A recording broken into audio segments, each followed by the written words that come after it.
Well, it's personal between me and you, and I'm going to do you some serious harm, you big stiff idiot.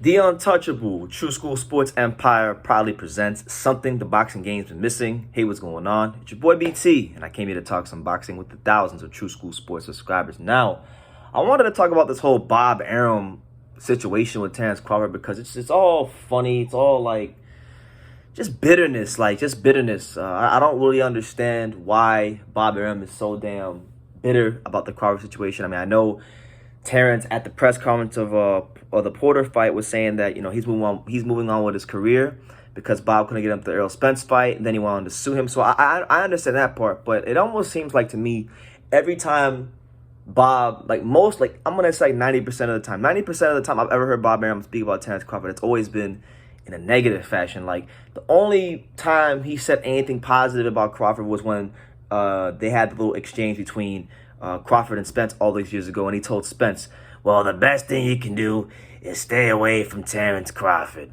That was the best thing he ever said about Terrence that I can put together. If you guys can think of anything else, let me know in the comments. But, my main man, 50 Grand, the Dundada of boxing media, my boy Sean Tatel from FightHype.com, he was speaking to Bob Arum recently, and he asked some good questions. He asked about Crawford and Spence and whatnot, and how he thinks the fight will play out. And here's what Bob had to say. So he said the following, and I quote, "Well, I don't know. Again, I always thought Crawford was the better fighter, but I don't know where Crawford's head is at.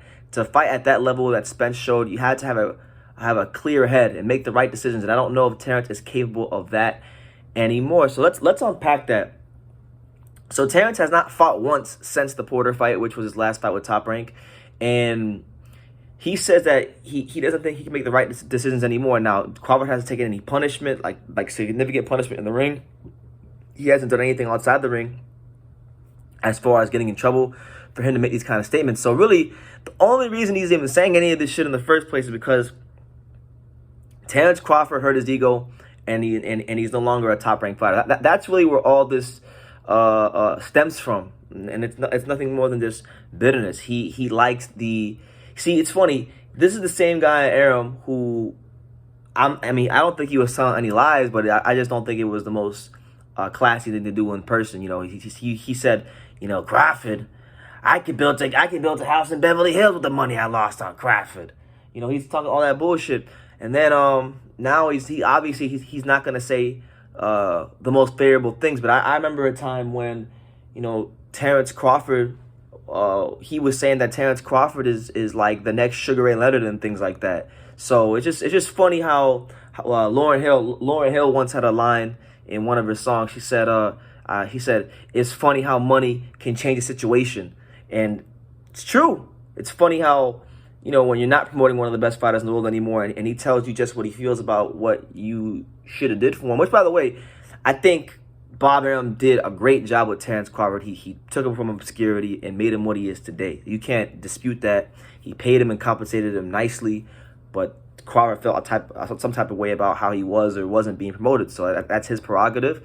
It's a business. These are grown men at the end of the day, and they should act as such.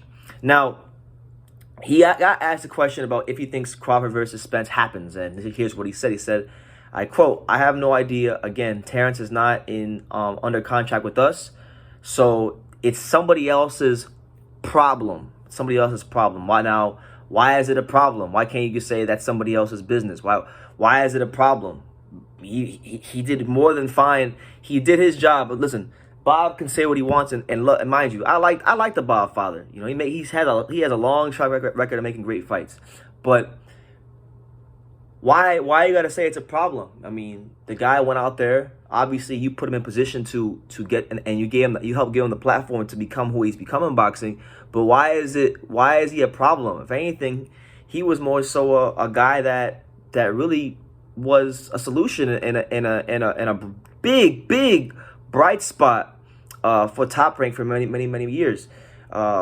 If Bob feels some type of way about him leaving, in my opinion, he should have got on the Pacquiao fight before any of the Spence stuff even came up. Because I remember a time back in 2016 where Terrence Crawford wanted the Pacquiao fight, and Bob would come out and say, well, his matchmakers don't feel comfortable putting him there with Terrence. But you should have did it anyway. You should have made that fight happen so you could see what you truly had.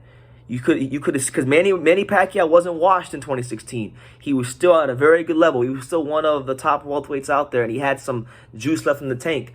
But, you know, Bob listened to his matchmakers. Clearly, he had some big plans for Crawford, which is why he didn't feel comfortable putting in there with Manny Pacquiao at that particular time.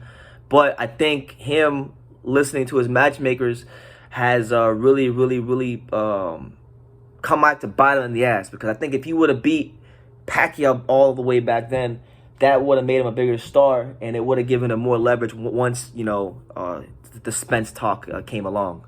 You know, so that's what it is. Bob Arum, you know, in his feelings right now, got his proverbial panties in a bunch, and he feels some type of way about Crawford. So, you know, let me know what you guys think about that. What do you guys think about the bitterness in Bob? Is there a lack of appreciation? You know, let me know in the comments down below. Make sure you guys take the time to subscribe. And like I say in every single one of these videos, you can love me or you can hate me, but I'm just a kid from Daniel. So until next time, take care, guys. Thank you for watching another video on True School Sports, the home of boxing. If you made it this far, do me a favor and do yourself a damn favor. Hit that subscribe button and surely you will not be disappointed.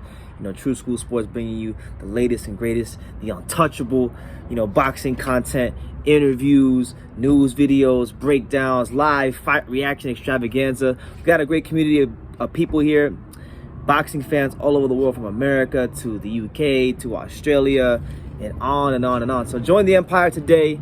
Hit that subscribe button. Take care and God.